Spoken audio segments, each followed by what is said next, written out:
সাত সকালে চরিলাম বাজারে আগুন। প্রবল বৃষ্টির মধ্যেও আগুন দমেনি। শনিবার সকালবেলায় হঠাৎ আগুন লেগে যায় চরিলাম বাজারের একটি দোকানে।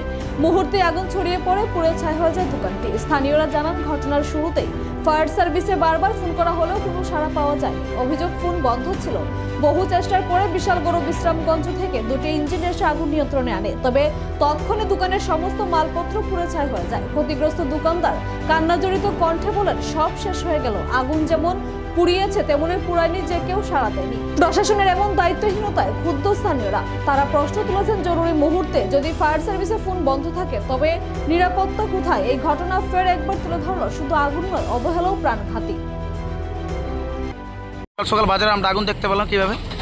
আজকে সকালে তো ভোরবেলা থেকে বৃষ্টির পরে আমরা যখন মর্নিং ওয়াক করতে সবাই আসে, তখনই বাজারে আসার পরে প্রায় 5টা নাগাদ আমরা দেখতে পাই অনিল কর্মকার, অজয় কর্মকার যে জেরক্স এবং বিভিন্ন সামগ্রীর দোকান চরিলাম বাজার স্ট্যান্ডের মধ্যেই ধাও ধাও করে আগুন জ্বলছে, ধোঁয়া বেরোচ্ছে।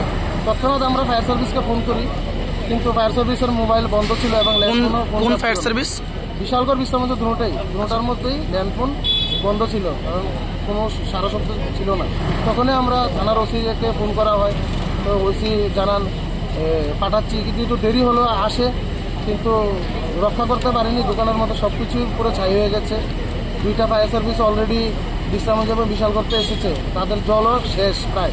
এখন বিজু মজুমদারের দিঘি থেকে জল এনে আগুন নিয়ন্ত্রণে আনার চেষ্টা করছে। যেখানে আগুনটা লেগেছে সে জায়গাটার নাম কি? এটা চরিলাম বাজার স্ট্যান্ড, যেখানে মানে মেন স্ট্যান্ড যেখানে। আনুমানিক কত লক্ষ টাকার মাল ক্ষয়ক্ষতি হয়েছে আপনাদের ধারণা? 20 লাখ টাকার তো মাল হবে, কারণ এটা জেরক্স, কম্পিউটার এবং বিভিন্ন ধরনের সামগ্রী দোকানে আছে। পাশাপাশি ওদের উপরের স্টলও আছে। এটার মধ্যে যদি সঠিক সময় ফায়ার সার্ভিস আসতো তাহলে কি অল্প কিছু?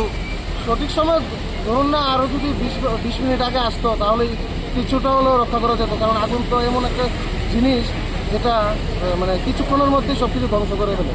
কারণ ওদের এই ল্যান্ডফোন বন্ধ এবং পার্সোনাল মোবাইলও থাকে, আমাদের কাছে নাম্বার আছে।